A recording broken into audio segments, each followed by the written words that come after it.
Assalamualaikum warahmatullahi wabarakatuh. Innal hamdalillah nahmaduhu wa nasta'inuhu wa nastaghfiruh. Wa na'udzu billahi min shururi anfusina wa sayyiati a'malina. May yahdihillahu fahuwal muhtadi wa may yudlil falan tajida lahu waliyyan mursyida. Asyhadu an la ilaha illallah wahdahu la syarika lah wa asyhadu anna Muhammadan 'abduhu wa rasuluhu alladzi la nabiyya ba'dah. Wa qala Allah subhanahu wa ta'ala يا أيها الذين آمنوا اتقوا الله حق تقاته ولا تموتن إلا وأنتم مسلمون وقال عز من قال يا أيها الذين آمنوا اتقوا الله وقولوا قولا سديدا يصلح لكم أعمالكم ويغفر لكم ذنوبكم ومن يطع الله ورسوله فقد فاز فوزا عظيما يا أيها الناس اتقوا ربكم الذي خلقكم من نفس واحدة وخلق منها زوجها وبث منهما رجالا كثيرا ونساء واتقوا الله الذي تساءلون به والأرحام إن الله كان عليكم رقيبا أما بعد إن أصدق الحديث كتاب الله وخير الهدي هدي محمد صلى الله عليه وسلم وشر الأمور محدثاتها وكل محدثة بدعة وكل بدعة ضلالة وكل ضلالة في النار. Kaum muslimin, kaum muslimat, para pemirsa sekalian rahimani Allah wa iyyakum. Alhamdulillah, kembali di sore hari ini kita bertemu dalam kajian kitab Fiqh Tarbiyatil Abna, di mana kita telah singgung terkait dengan bolehnya orang tua nimbrung dalam rumah tangga putranya. Bahkan dia juga boleh memberikan saran kepada anaknya agar menceraikan istrinya atau tetap memegang istrinya, jangan sampai dicerai. Dan ini terjadi pada kisah Nabi Ibrahim alaihissalam dan putranya Nabi Ismail alaihissalam, di mana ketika kali pertama Nabi Ibrahim berkunjung ke rumah anaknya, putranya Ismail, dia bertemu dengan istri anaknya, dan Nabi Ibrahim pun biasalah orang tua bertanya, ya, artinya dia ingin tahu bagaimana rumah tangga anaknya. Dia tanya tentang rumah tangganya bagaimana ekonominya, dan si istri menceritakan bahwasanya ekonomi mereka sempit, kondisi mereka tidak baik, ya, dan berbagai hal yang diceritakan oleh istri Nabi Ismail kepada Nabi Ibrahim alaihissalam. Tapi waktu itu istri Nabi Ismail tidak kenal dengan Nabi Ibrahim alaihissalam, ya, tentunya nggak seperti sekarang, ya. Kalau dahulu tidak ada komunikasi apapun. Demikian ikhwah azinallahu wa iyyakum. Melihat kondisi istrinya, putranya Ismail seperti itu, suka mengeluh, akhirnya Nabi Ibrahim pesan kepada istri Ismail supaya nanti dia tukar palang pintunya. Dan ketika Nabi Ibrahim pulang, ya, dia sudah tahu bagaimana kondisi rumah tangga putranya.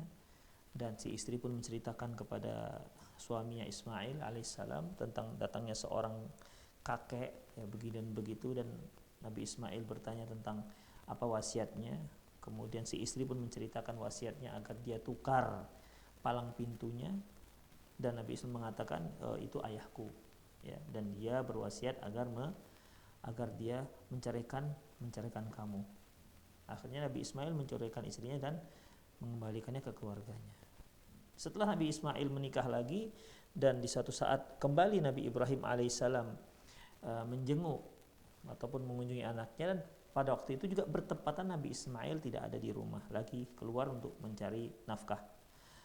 Kembali Nabi Ibrahim bertanya kepada istri putranya, yang waktu itu juga istri ini juga belum kenal dengan Nabi Ibrahim alaihissalam, yang mungkin nama tahu tapi orangnya nggak tahu.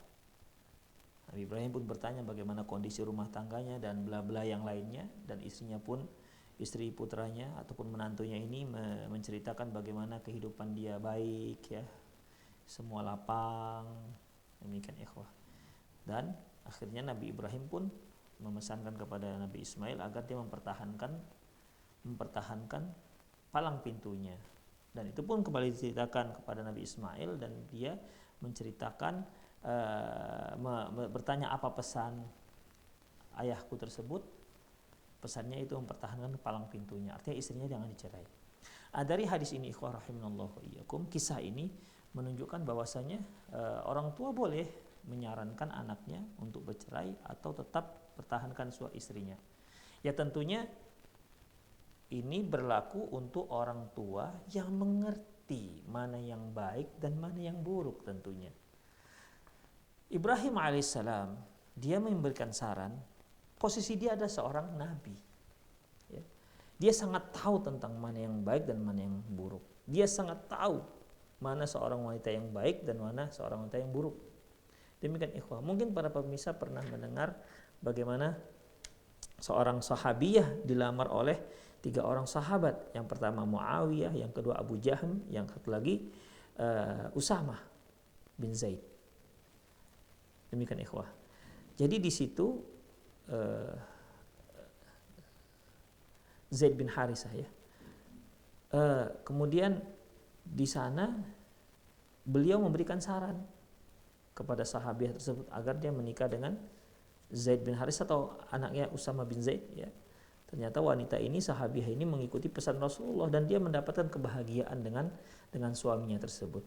Demikian ikhwah. Ya, Nabi Ibrahim alaihissalam beliau seperti itu dia karena kan paham mana yang baik dan mana yang buruk. Oleh karena itu bagi orang tua yang mengerti mana yang baik dan mana yang buruk, ngerti tentang hukum-hukum syariat, dia mendalaminya, maka dilihat jika memang menantunya kurang bisa untuk bergandengan tangan dengan anaknya, dengan putranya untuk ke surga, ya dia boleh memesankan seperti itu. Nah, tentunya ini keputusan kembali kepada si putra, si anak ya. Dia nggak boleh tergesa-gesa karena bisa saja orang tua itu berpesan kepada anaknya agar menceraikan istrinya dikarenakan memang dia tidak suka dengan menantunya tersebut. Mungkin ketidaksukaan itu bisa dikarenakan hawa nafsu, ya. Mungkin dikarenakan sentimen misalnya. Bahkan mungkin dikarenakan dia tidak suka dengan agama yang sedang pemahaman yang sedang dianut oleh anaknya, menantunya yang suka ataupun kalau keluar rumah memakai pakaian yang besar, jilbab yang lebar. Mungkin ada mertua yang tidak suka dengan menantu yang seperti ini. Dia lebih suka, lebih familiar dengan menantu-menantu yang membuka auratnya, yang berpakaian mini. Demikian ikhwah. Dan dia alergi dengan orang-orang yang wanita-wanita yang pakai jilbab besar misalnya. Ya kalau seperti ini, kalau si orang tua seperti ini menyarankan agar menceraikan istrinya karena dia memakai pakaian syar'i, ya tentu jangan diterima oleh sang suami.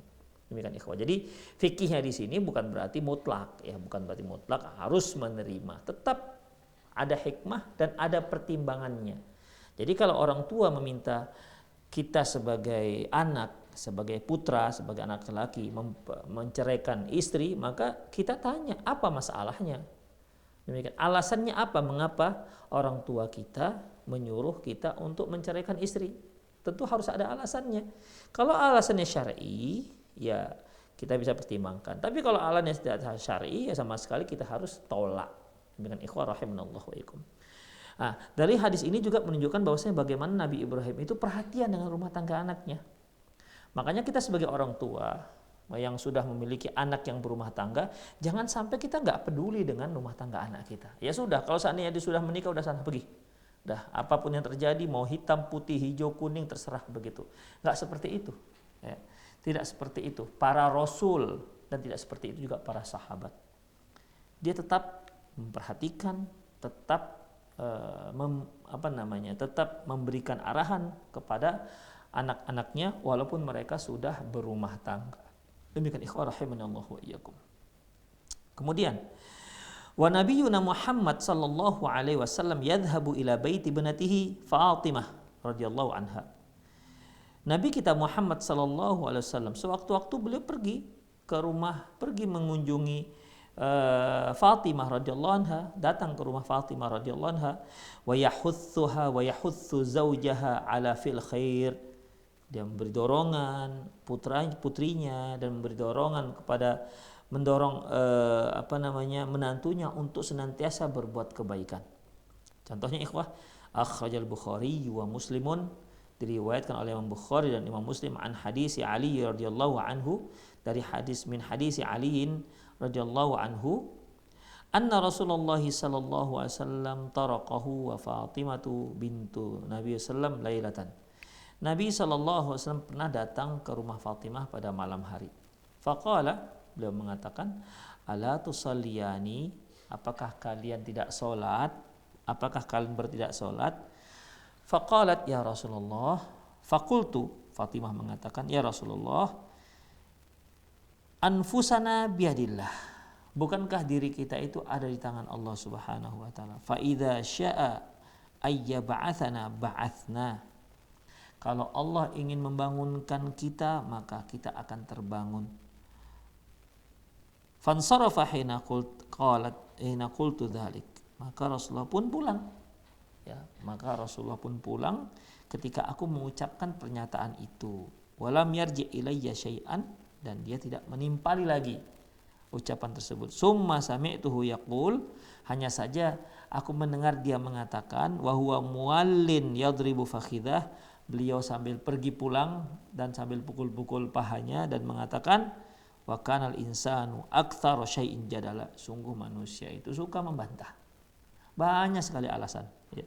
Jadi di sini Rasulullah SAW sengaja datang malam-malam ke rumah Fatimah untuk mengajak mereka agar sholat malam. Demikian ikhwah, mengajak mereka untuk sholat malam. Kemudian Fatimah mengatakan, ya Rasulullah, diri kita itu kan berada di tangan Allah. Kalau Allah Subhanahu wa taala bangunkan kita, maka kita akan terbangun. Ya. Maka kita akan terbangun. Demikian ikhwah rahimanallahu wa iyyakum. Jadi kalau kita terbangun ya kita sholat. Nah, demikian. Dan Rasulullah pun ketika diucapkan begitu seperti itu oleh Fatimah, beliau pun pulang. Ya sudahlah kalau begitu. Hanya beliau sambil pulang mengatakan, wa kanal insanu aktsara syai'in jadala.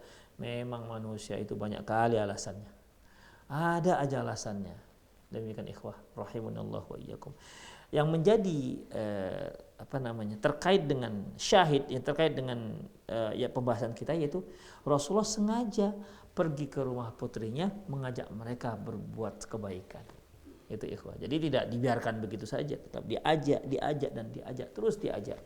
Jadi ketika kita sebagai seorang tua, orang tua, ketika anak kita sudah menikah, ya kita tetap memperhatikan, mengajak dia, ya, karena terkadang walaupun anak kita itu lama dengan kita, bisa saja ketika dia sudah menikah, kemudian sibuk dengan rumah tangganya, mungkin ada kewajiban-kewajiban lain yang mungkin terlupakan oleh dia. Makanya kitalah sebagai orang tua mengingatkan, mengajak, ya, memberi dorongan, beri kembali semangat mereka untuk senantiasa berbuat kebaikan. Seperti halnya Rasulullah Shallallahu Alaihi Wasallam.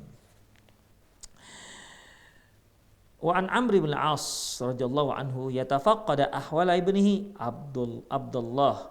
Amr bin As, ya. Amr bin As pernah pada suatu hari beliau mempertanyakan tentang kondisi anaknya Abdullah. Jadi Abdullah bin Amr bin As.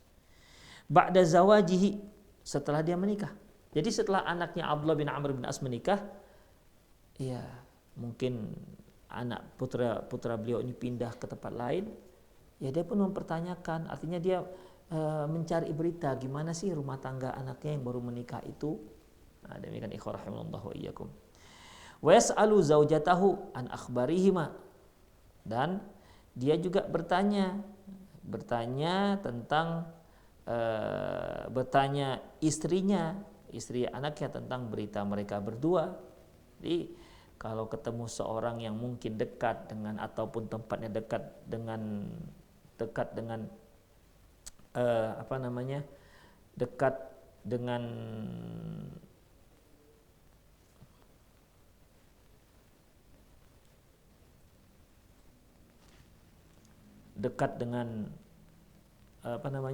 ketika dekat dengan tempat anaknya, ya, dekat dengan tempat anaknya, mungkin dia bertanya kepada teman-temannya bagaimana kondisi anaknya. Demikian ikhwah rahimanallahu wa iyyakum. Ya, jadi dalam masalah ini itu dia mempertanyakan hal-hal seperti itu. Gimana kondisinya? Ketika dia bertanya ketemu dengan istrinya, dia bertanya tentang bagaimana kondisi dia dan suaminya. Demikian ikhwah rahimanallahu wa iyyakum. Ya. Baik, itulah yang ditanyakan oleh Amr bin As kepada anaknya. Yarfa'ul amru fi dzalika ila Rasulillah sallallahu alaihi wasallam. Dan dia pun mengangkat masalah ini kepada Rasulullah SAW. Artinya kalau ada masalah di keluarga anaknya, dia pun mempertanyakan gimana penyelesaian masalah ini. Contohnya ikhwah, akhrajal Bukhari bin hadis Abdullah bin Amr. Diriwayatkan oleh Imam Bukhari dari hadis Abdullah bin Amr radhiyallahu anhu, qala, dia berkata, angkahani abi imra'atan dzata hasabin, bahwasanya ayahku, ini cerita anaknya ya, Abdullah bin Amr. Abdullah bin Amr bercerita tentang kisah dia. Bahwasanya ayahku menikahkanku dengan seorang wanita turunan orang terhormat. Kemudian wa kana yata'ahada kannatahu, dia fayasaluha an ba'liha. Amr bin As ini, ayahnya dari Abdullah tadi, ini kisah Abdullah bin As, Abdullah bin Amr menceritakan tentang ayahnya, di mana Abdullah bin Amr berkata, ayahku yaitu Amr bin As menikahkan aku dengan seorang wanita yang memiliki kedudukan. Dan dia, maksudnya ayahku, selalu bertanya kepada istriku tentang bagaimana kabar aku. Demikian ikhwah. Jadi selalu dia bertanya kepada menantunya, gimana kabar suamimu Abdullah bin Amr, baik gak dia? Demikian ikhwah. Ini menunjukkan kepedulian Amr bin As terhadap putranya yaitu Abdullah bin Amr. Fataqulu na'am ni'mar rajul min rajulin. Sungguh dia adalah seorang yang baik, ya. Dia termasuk laki-laki yang terbaik. Walam yufattish lana kanafan mundu ataina. Falamma tala dzalika alaihi dzakara lin nabi sallallahu alaihi wasallam. Begini ikhwah, dia mengatakan ni'mar rajulu min rajulin lam yata' lana farashan fala yufattish lana kanafan mundu ataina. Sungguh dia seorang laki-laki yang baik, tapi sampai sekarang dia enggak pernah menyentuhku. Itu dia kata, ini pernyataan istri anaknya atau menantunya. Abdullah bin Amr, suamiku, seorang laki-laki yang baik. Ya, dia kenal kebaikan. Aku juga melihat dia orang yang baik. Tapi sampai sekarang dia tak pernah menyentuhku, kata menantunya ini. Falamma tala dzalika alaihi dzakara lin nabi sallallahu alaihi wasallam. Ketika hal itu lama kejadiannya, ketika hal itu berkepanjangan, dia pun menyebutkan kasus ini kepada Nabi sallallahu alaihi wasallam. Faqal, dia berkata, alqini bihi. Rasulullah mengatakan, coba bawa dia kepadaku. Ya. Rasulullah berkata kepada Amr bin As, coba bawa Abdullah putramu kepadaku. Falakiyahu ba'd, maka dia pun menemuinya. Faqala, lantas Rasulullah bertanya, kaifa tasum? Rasulullah bertanya kepada Abdullah bin Amr bin As, bagaimana tentang puasamu? Qultu asumu kulla yaumin. Aku berpuasa setiap hari. Aku berpuasa setiap hari. Masya Allah nih, Abdullah bin Amr seorang yang sangat rajin ibadah. Kaifa tasum? Bagaimana dengan puasamu? Aku katakan, asumu kulla yaumin. Ya Rasulullah, kata Abdullah bin Amr, aku berpuasa setiap hari. Kemudian, qala wa kaifa takhtimu? Kata Rasulullah lagi, tanya lagi, bagaimana dengan bacaan Al-Qur'anmu? Qultu kulla lailatin. Aku mengkhatamkannya setiap malam. Masya Allah. Jadi setiap malam Abdullah bin Amr bin As itu, ya Abdullah bin Amr bin As mengkhatamkan Qur'annya setiap malam. Berarti satu malam itu selesai. Masya Allah, gimana dia itu? Sholat malam selesai Al-Qur'annya. Ya minimal ikhwah Qur'annya itu selesai dia baca setiap hari. Qala, Rasulullah berkata, sum fi kulli syahrin salasatan. Rasulullah menyarankan kepada Abdullah bin Amr bin As, gini aja, puasalah kamu sebulan itu 3 hari aja. Waqra' Qur'an fi kulli syahrin. Khatamkan Al-Quran sebulan sekali. Itu saran Rasulullah kepada Abdullah bin Amr bin As. Qala qultu utiku akthar min dhalik. Maka aku pun berkata, ya Rasulullah, aku bisa lebih daripada itu. Aku sanggup lebih daripada itu. Kan Rasulullah menyarankan agar sebulan 3 hari aja puasanya dan mengkhatamkan Al-Quran sebulan sekali aja. Kata Abdullah bin Amr bin As, ya Rasulullah, aku bisa lebih daripada itu. Aku sanggup lebih daripada itu. Kemudian qala, kalau begitu sum salasata ayyamin fil jum'ati. Kalau begitu setiap Jumat 3 hari. Kalau tadi kan sebulan 3 hari. Nah, kalau kali ini dinaikkan oleh Rasulullah lagi, yaitu setiap minggu 3 kali, setiap Jumat 3 kali.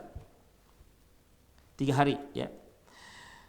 Qala qultu utiku akthar min dhalik. Ya Rasulullah, aku bisa lebih daripada itu. Ya, aku bisa lebih daripada itu. Demikian ikhwah. Jadi Abdullah bin Amr bin As minta lebih daripada itu. Yang tadinya Rasulullah menawarkan sebulan hanya 3 kali puasa, kemudian dia minta lebih daripada itu. Lantas Rasulullah menawarkan lagi, mempersilahkan dia seminggu 3 kali puasanya. Dia minta lebih daripada itu. Kemudian qala, beliau mengatakan sum salasata ayyamin, beliau mengatakan beliau tidak memberikan tambahan lebih daripada itu. Ya. Qala aftir yaumaini wa sum yauman.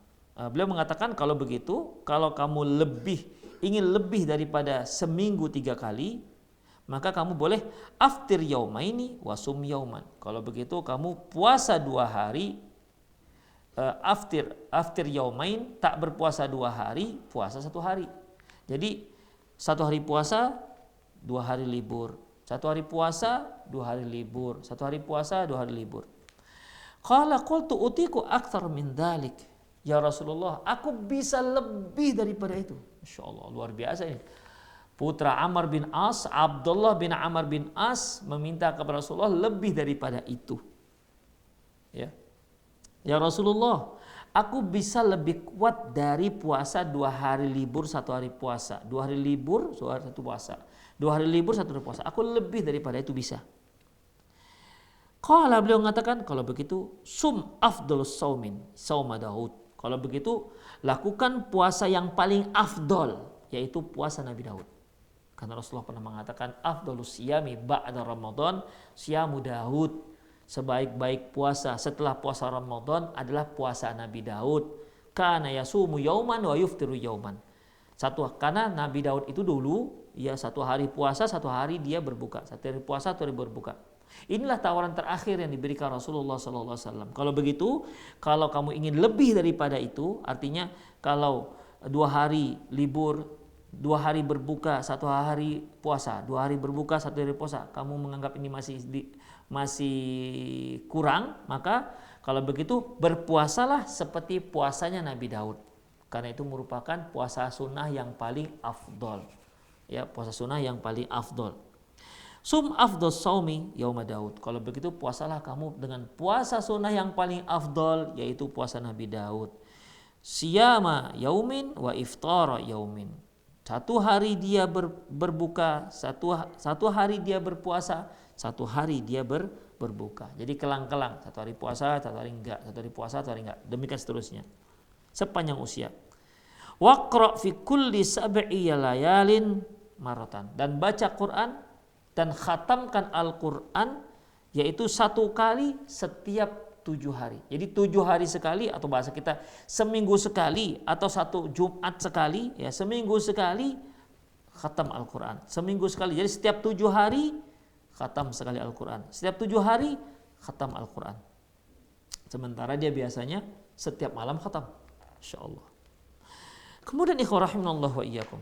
Selanjutnya, falaitani qabiltu rukhsata Rasulillah sallallahu alaihi wasallam. Abdullah bin Amr bin As setelah dia mulai beranjak sepuh, ya, sudah mulai tua, apa katanya?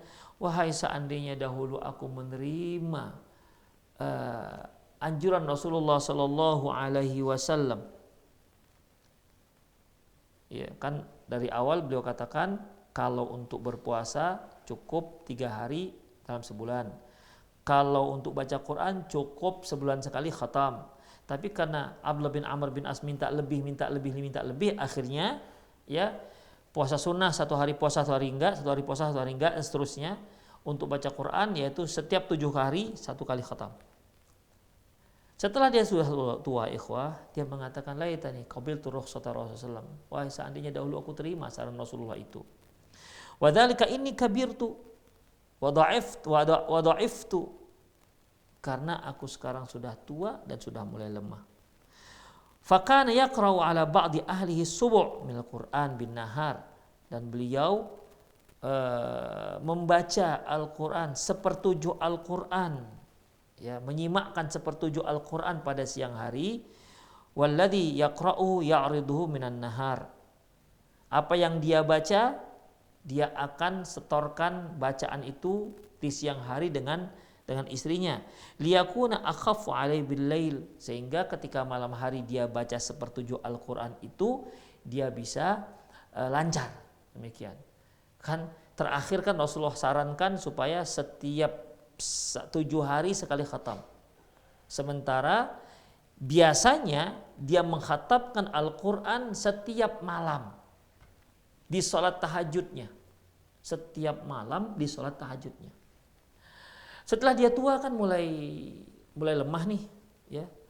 Dan saran Rasulullah yang terakhir setiap 7 hari sekali. Maka untuk memudahkan dia membaca sepertujuh di satu malam, maka siang harinya dia setor dulu kepada istrinya. Ya, dia setor dulu kepada istrinya. Demikian ikhwah rahimanallah wa iyyakum. Jadi ketika dia sholat malam, apa yang telah dia setor siang harinya dengan istrinya itu bisa dia baca dengan mudah. Demikian ikhwah. Jadi sudah tua masalah dia sekarang.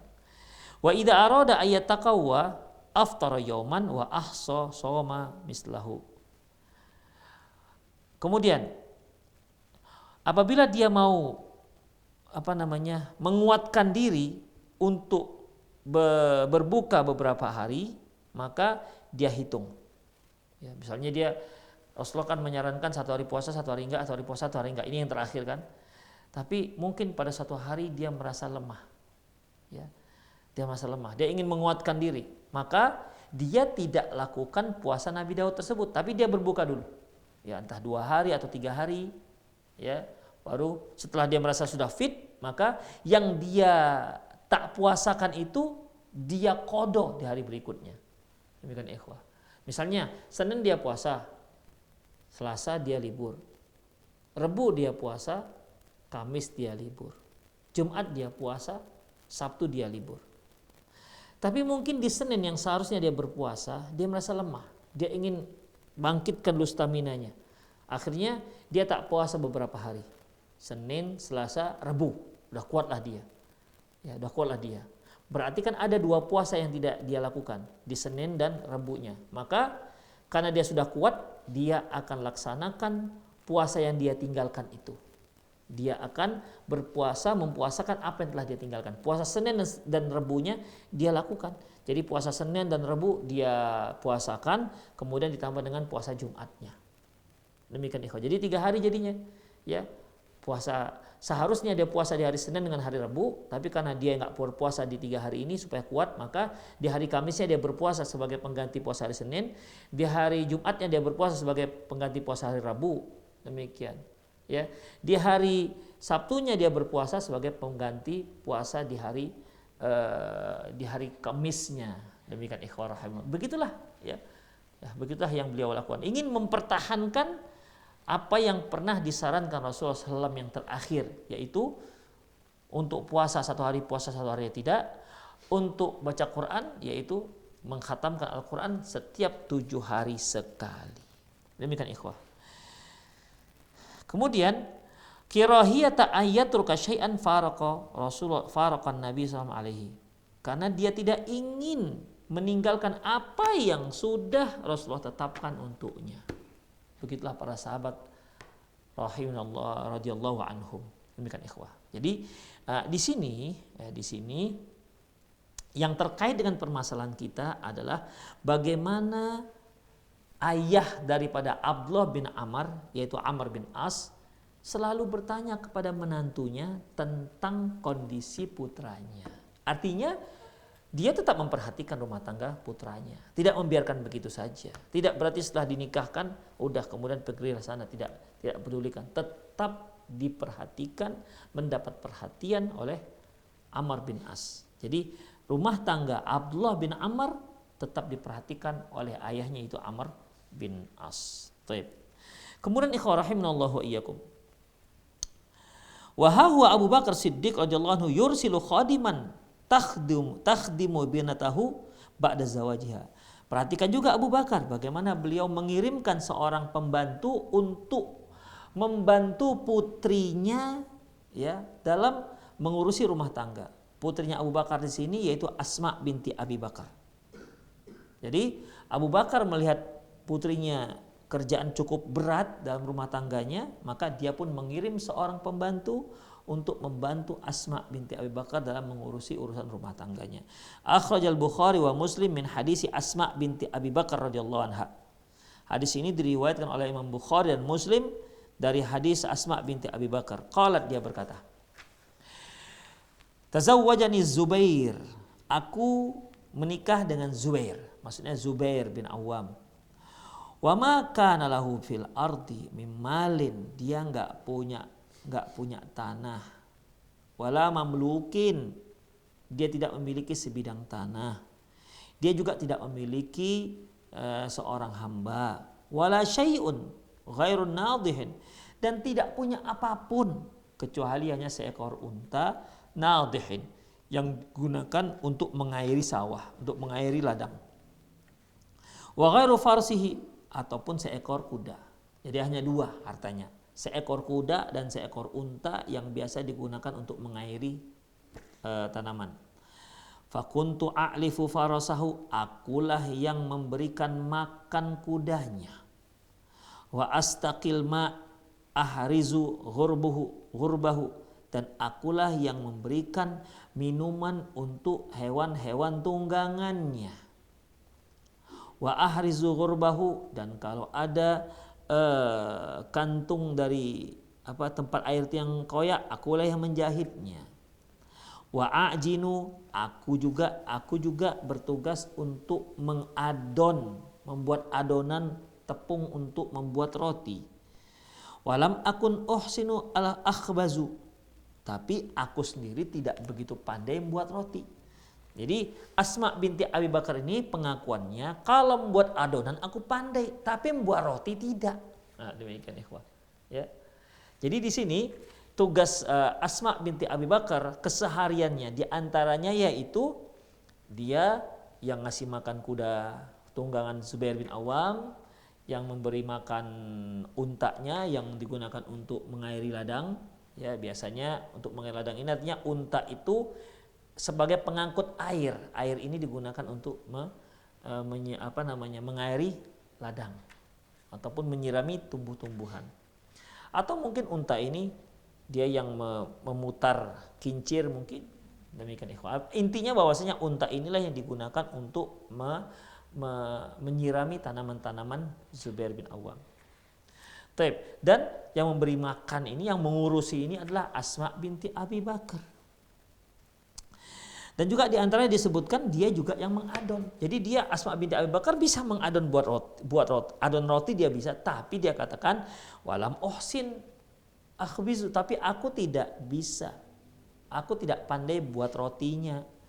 Wa kana yukhbizu jaratun li min ansar, sehingga yang membuat roti itu tetanggaku dari kalangan Ansor. Itu ikhwah. Ya mungkin mereka bagi tugas ya. Asma yang buat adonannya, tetangganya, wanita tetangganya yang buat rotinya.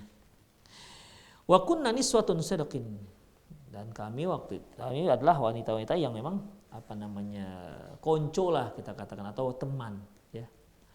Wa kuntu anqulu nawa minal ardi Zubair allati aqta'ahu Rasulullah ala ra'si, dan tugasku juga yaitu mengangkut ya, tugasku mengangkut biji-bijian dari ladangnya Zubair bin Awam, dari ladangnya Zubair suamiku, yang ladang ini Rasulullah yang memberikan jatahnya. Ya. Rasulullah yang memberikan jatahnya. Jadi ikhwah, tadi kan Asma binti Abi Bakar mengatakan Zubair bin Awam suaminya tak punya sebidang tanah pun. Tapi ini dari mana? Ini maksudnya Zubair bin Awam mendapatkan hasil, ya, hasil dari hasil dari kebun ini. Zubair mendapat jatah, ada jatah Zubair di sana, ya, walaupun dia bukan milik dia ladangnya. Demikian. Itulah yang dibawa, itulah yang diangkut oleh Asma binti Abi Bakar. Dia katakan, dan itu aku angkut dengan kepalaku. Mungkin para pemirsa membayangkan adanya ibu-ibu yang biasa mengangkat beban dengan kepalanya. Itulah yang dilakukan oleh Asma binti Abi Bakar radhiyallahu anhu. Mengangkat nawa ini bisa diartikan biji-bijian, ya. Nawa itu biji biji kurma, atau juga mungkin maksudnya juga di sini membawa kormanya, ya. Membawa kormanya dari kebun korma yang di sana ada jatah untuk Zubair bin Awam, diangkutlah oleh Asma binti Abi Bakar ke rumahnya. Kemudian wahiyya minni ala sulusai farsakh, dan jaraknya itu sekitar 2/3 farsakh. Faji'tu yauman wan nawa ala ra'si. Suatu hari aku pun sedang mengangkut kurma ini di atas kepalaku. Falaqitu Rasulullah sallam wa ma'ahu nafarun min ansor. Ternyata waktu itu aku bertemu dengan Rasulullah dan beberapa orang sahabat Ansor beliau. Fada'ani, melihat aku, Rasulullah memanggilku, kemari Asma. Kemudian qala ikh. Dia pun mengatakan ikh. Maksudnya dia mengatakan kepada untanya supaya ikh, artinya supaya tunduk. Duduk, maksudnya apa? Supaya Asma naik, ikut menunggang, ikut naik untanya. Jangan jalan kaki, itu maksud Rasulullah. Makanya Rasulullah katakan ikh untuk mendudukkan untanya. Liyahmilani khalfahu, ya, untuk mengangkut aku di belakang beliau. Jadi nggak capek lagi dia mengangkut dengan berjalan kaki dari ladang ke rumahnya.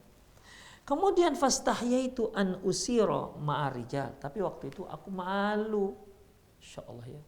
Aku malu berjalan bersama kaum laki-laki. Luar biasanya malu pada para sahabat pada waktu itu. Mereka nggak berani, malu mereka kalau jalan bareng dengan kaum laki-laki. Insyaallah. Wa dzakartu Zubair, apalagi aku teringat Zubair. Wa dzakartu Zubaira wa ghiratahu wa kana aghiran nas. Apalagi aku teringat dengan Zubair suamiku, dia orang yang paling cemburu. Fa'arafa Rasulullah sallallahu anni qad istahyaitu. Maka melihat aku, Rasulullah pun tahu bahwasanya Asma enggak mau karena dia malu. Akhirnya famadha, maka Rasulullah pun pergi. Faji'tu Zubair, dan aku pun akhirnya angkut sendiri sebagaimana biasa. Dan aku datang ke Zubair, fakultu, aku ceritakan, lakiyani Rasulullah sallallahu ala ra'sin nawa. Tadi aku bertemu dengan Rasulullah di saat aku sedang menjunjung kurma di kepalaku. Wa ma'ahu nafarun min ashabihi, dan bersama beliau ada sahabat-sahabat dari orang-orang Ansor. Fa anakha liarkuba, dan beliau pun mendudukkan untanya agar aku bisa ikut berkendaraan. Fastahyaitu minhu, dan tapi aku malu ikut bersama rombongan laki-laki. Fa'araftu ghiratak, apalagi setelah aku teringat bagaimana pencemburunya engkau. Ini ucapan Asma kepada Zubair. Faqala, apa kata Zubair? Wallahi la hamluka an-nawa kana ashaddu alayya min rukubiki ma'ahu. Demi Allah, sungguh engkau menjunjung di kepalamu kurma, membawa kurma dengan menjunjung di kepala, bagiku itu lebih berat ketimbang engkau ikut bersama Rasulullah sallallahu alaihi wasallam. Jadi menurut Zubair, ya sebaiknya engkau terima seharusnya, ya, daripada engkau menjunjung dengan kepalamu dengan perjalanan 2/3 farsakh. Bagiku engkau lebih baik ikut bersama Rasulullah seharusnya tadi. Kemudian qalat, ya, berkata Asma, hatta arsala ilayya Abu Bakar ba'da dzalika bi khadimin. Hingga akhirnya suatu hari Abu Bakar radhiyallahu anhu mengirimkan kepadaku, memberikan kepadaku seorang pembantu yang bisa yakfini siyasatal farasi faka'annama a'taqani, yang dia membantuku untuk mengurus hewan-hewan tunggangan Zubair suamiku, faka'annama a'taqani, seolah beliau itu Abu Bakar sudah membebaskanku. Jadi tugas rumah tangga yang demikian berat ya sudah menjadi lebih ringan dengan adanya pembantu. Yang terkait dengan pembahasan kita adalah bagaimana Abu Bakar memperhatikan rumah tangga anaknya. Anaknya kan di sini bukan laki-laki, bukan Zubair, tapi Asma binti Abi Bakar. Artinya kita kalau kita punya menantu atau anak kita menikah, laki-laki maupun perempuan, ikhwah, ya tetaplah kita perhatikan. Kalau seandainya hidupnya agak susah, apalah salahnya kita bantu. Apalah salah kita bantu. Apalagi kalau anak kita tuh laki-laki, dia punya tanggung jawab terhadap keluarganya. Kita lihat makannya susah, makannya hanya dengan tempe misalnya. Sementara kita di rumah, kita ayah dia makan di rumah, masya Allah, makan dengan daging, dengan ikan. Sementara kita melihat anak kita yang sudah berkeluarga, yang sudah terpisah dengan kita, dia hanya makan tempe, makan seadanya. Ya, asa sih kita sebagai orang tua tidak peduli dengan anak kita. Demikian ikhwah. Jadi Islam itu tidak memutuskan masalah perhatian ini, ikhwah. Ya, Islam tidak memutuskan perhatian ini. Jadi bagaimana? Ya, kita tetap perhatikan. Kalau bisa kita bantu, bantulah anak kita. Ya. Kalau bisa kita bantu, bantulah anak kita tersebut.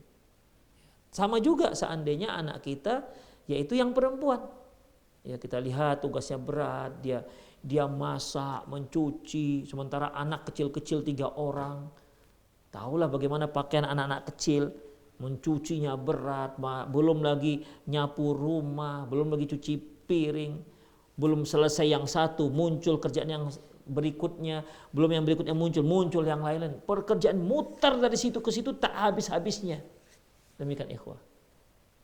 Ya. Apalah salahnya bagi kita sebagai orang tua menolong anak putri kita sebagai istri. Dilihat dia, masya Allah, kerjaan itu habis-habis. Belum lagi masak, lagi nyuci pakai bros, ya, pakai sabun, sementara anak menangis, suami sementara pergi bekerja. Jadi lari sana, lari sini, masya Allah. Apalah salahnya kita bantu dengan apa? Kita belikan mesin cuci misalnya. Demikian ikhwah. Sehingga dengan mesin cuci dia tinggal cok listrik, mesin mencuci pakaian, dia bisa menyambi yang lain, dia bisa masak sambil jaga anak dan seterusnya. Demikian ikhwah. Jadi kalau kita bisa membantu anak kita, ya, bantulah mereka walaupun mereka sudah berumah tangga. Jadi ingat ikhwah, bukan berarti kalau anak kita sudah menikah kita nggak mau tahu dengan rumah tangga dia. Itu keliru. Ini prinsip yang keliru. Apakah ada orang tua seperti ini? Banyak. Ya, banyak.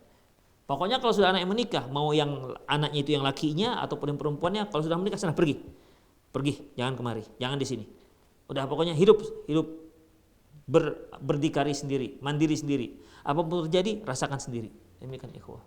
Ya, kalau tujuannya memang untuk agar mengajarkan anak kita mandiri boleh, tapi tetap saja kita pantau. Ya. Jangan sampai anak kita nggak makan kita pun, itu urusan dia. Kita sudah lepas, nggak seperti itu. Atau anak kita yang perempuan dapat suami, masya Allah ternyata ekonominya kurang baik misalnya. Kita tahu bahwasanya anak kita makannya satu hari hanya 1 kali misalnya dikarenakan sempit ekonominya. Maka kita katakan biarkan dia merasakan bagaimana sulitnya hidup.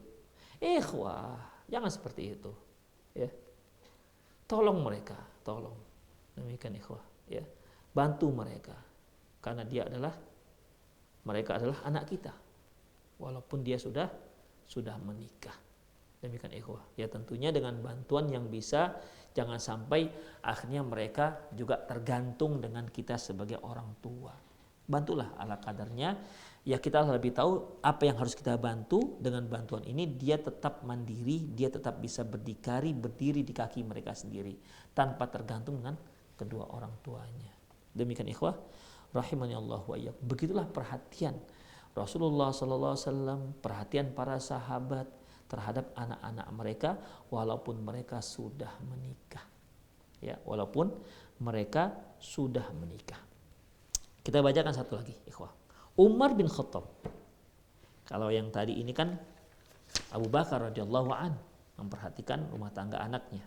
yaitu Asma binti Abi Bakar. Kita lihat bagaimana Umar bin Khattab dengan rumah tangga putrinya yaitu Hafsah. Akhraj al-Bukhari min hadis Ibnu Abbas.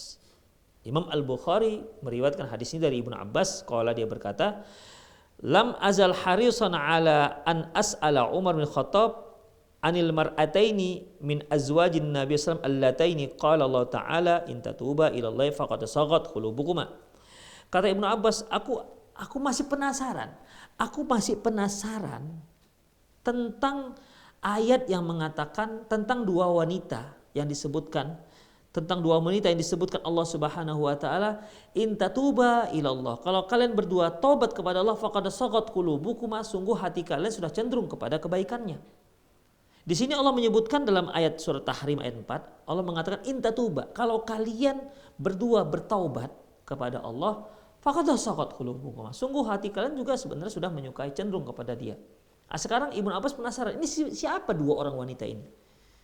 Yang dimaksud dalam ayat dua orang wanita yang disuruh tobat, ya, disuruh tobat oleh Allah Subhanahu wa taala dari istri-istri beliau, ini siapa sebenarnya? Itulah yang ditanya oleh Abdullah ibnu Abbas kepada Umar bin Khattab. Siapa ini dua orang wanita yang disebutkan dalam surat Tahrim?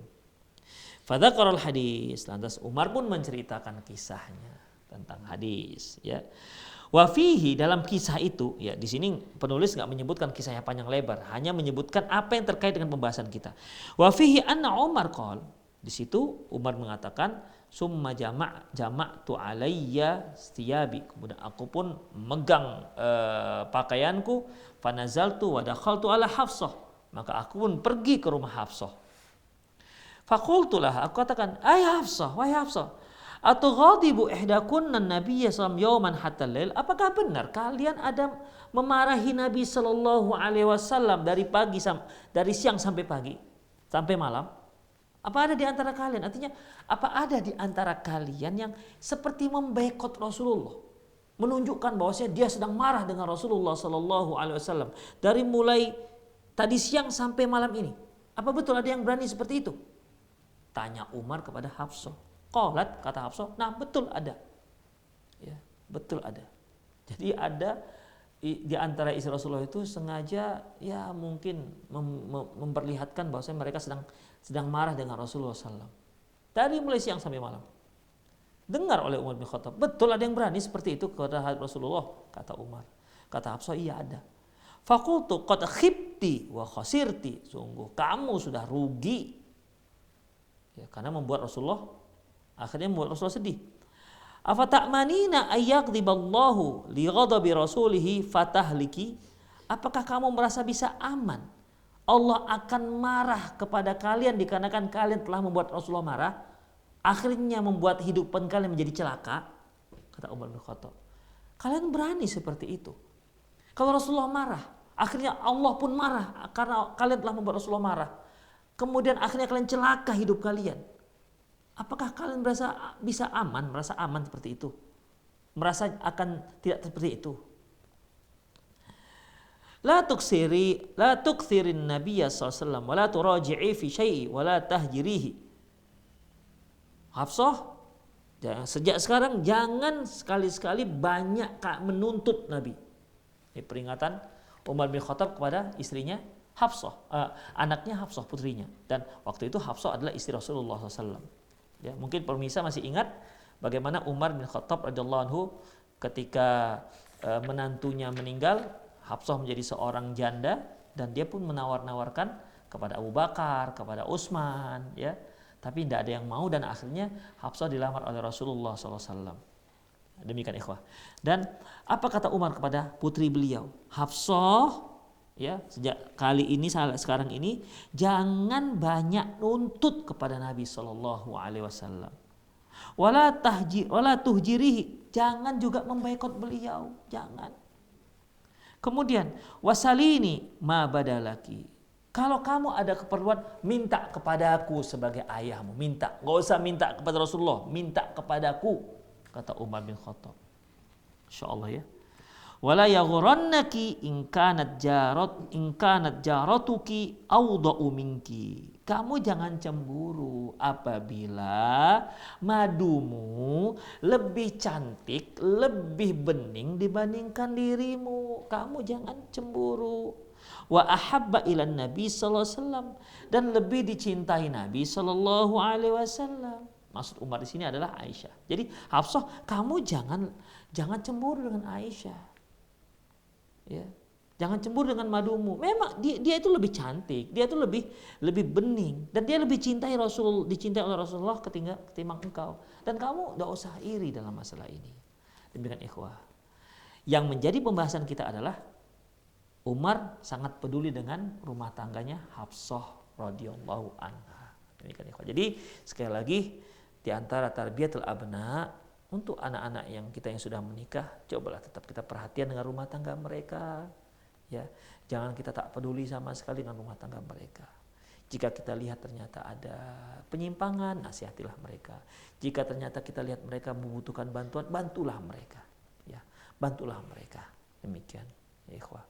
Supaya rumah tangganya juga bisa rumah tangga yang nyaman, ya.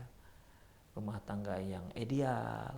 Kita pun sebagai orang tua melihat kalau rumah tangga anak kita senang, mereka bahagia, mereka merasakan sakinah, mawaddah warahmah, kita juga sebagai orang tua bisa tenang melihatnya. Demikian ikhwah, pemirsa sekalian, semoga bermanfaat. Demikian aku qouli hadza wa astaghfirullah li wa lakum wa lisa'il muslimin innahu wal ghafurur rahim. Bagi para pemirsa yang ingin bertanya, Anda boleh menelpon langsung dengan ke nomor yang sudah ada tertera di pesawat televisi Anda, atau Anda juga boleh kirimkan via WhatsApp dengan nomor yang sama. Baik.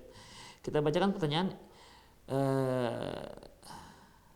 Begini, anak saya perempuan, jalan 14 tahun, sering marah-marah. Kalau dia diajak bicara, ujung-ujungnya marah. Sering ungkit kekecewaan terhadap kesalahan orang tuanya kepada dia di waktu kecil. Selalu bilang katanya dia gak diurus, gak dipeduliin, selalu salah setiap saya dan ayahnya melakukan apa aja. Saya bingung mesti bagaimana, sudah hampir setahun sikapnya begini. Apalagi kalau setiap malam datang, hati saya gelisah karena anak saya suka nangis, marah setiap saya samperin, tanya kenapa. Peluk dia tambah marah sampai saya dipukul-pukulin. Saya zikir baca Quran terus agar jiwanya tenang, tetapi emosinya selalu enggak stabil.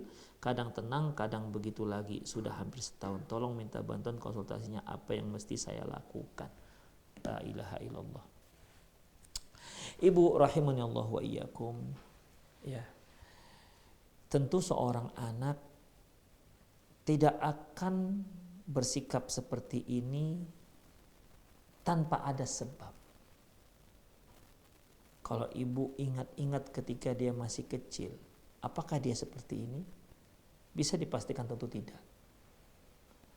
Lantas mengapa berubah seperti ini? Ya, sikap yang membingungkan, marah-marah, nangis sendiri, dipeluk pertama nangis. Tentu ini pasti ada sikap kita sebagai orang tua yang membuat dia sangat kecewa. Dan memendam kekecewaan itu sampai bertumpuk-tumpuk ketika kita berkali-kali membuat kesalahan yang membuat dia kecewa. Bertumpuk-tumpuk hingga membuncah dalam dadanya. Sehingga dadanya ingin meledak dikarenakan kesalahan kita. Permasalahannya sekarang dia nggak mau ngomong. Jadi dalam masalah ini cobalah paling baik ini ya. Cobalah ibu bawa mereka ke psikiater. Bawalah dia ke psikiater. Semoga dengan dibawa ke psikiater, anak ibu bisa lebih terbuka. Mungkin dia tidak bisa terbuka dengan orang tuanya karena dia kecewanya dengan orang tua. Jadi kalaupun diajak bicara, dia anggap gak penting gitu. Kenapa? Karena mereka ini yang telah membuat saya kecewa. Mereka ini yang telah membuat saya sakit. Gitu. Mereka ini yang telah melukai jiwaku. Gitu. Jadi dia gak mau bicara. Kalaupun bicara dia marah-marah. Oleh karena itu perlu ada orang ketiga. Ya bisa seorang psikiater atau seorang yang mungkin dia hormati, yang bisa membuka hatinya, yang bisa ajak dia bicara apa sih permasalahan yang sebenarnya. Apa sih masalah kecewa yang sangat dalam dia rasakan. Apa sih luka yang telah membuat hatinya tertoreh sangat perih? Semoga itu bisa digali dan digali. Demikian. Kalau sudah dapat, mohon maaf pada anak kita. Mohon maaf. Kita sebagai orang tua, ketika kita punya salah, kita juga wajib untuk minta maaf. Ketika kita sudah sadar kita telah melukai anak kita, mintalah maaf pada anak kita. Sangat keliru kalau ada yang mengatakan, tidak ada kamusnya orang tua minta maaf. Ini, ikhwah, ini semboyan yang jelas sangat salah. Ya, kalau sudah terungkap kesalahan kita yang membuat hatinya terluka, yang telah membuat hatinya teriris sangat dalam, mohon maaf pada dia. Dengan setulus hati. Doa kepada Allah Subhanahu wa taala, semoga Allah melapangkan dadanya. Tapi untuk mengarah ke sana, carilah orang yang bisa dia ajak bicara. Ya, cari. Kalau Anda tidak bisa, kenapa? Karena dia sangat kecewa dengan orang tuanya. Demikian. Cobalah. Intinya itu saja. Insyaallah semoga Allah Subhanahu wa taala mudahkan ibu atau bapak untuk menangani masalah anak seperti ini. Ya. Bawalah ke psikiater. Dan satu hal yang juga terkadang ikhwah, kita harus fahamkan kepada anak kita. Karena banyak orang mengira kalau dibawa ke psikiater berarti dia dianggap orang gila.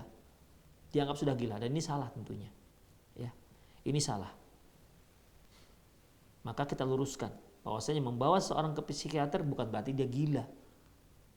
Demikian. Ya artinya kita sebagai orang tua berupayalah dengan semaksimal mungkin.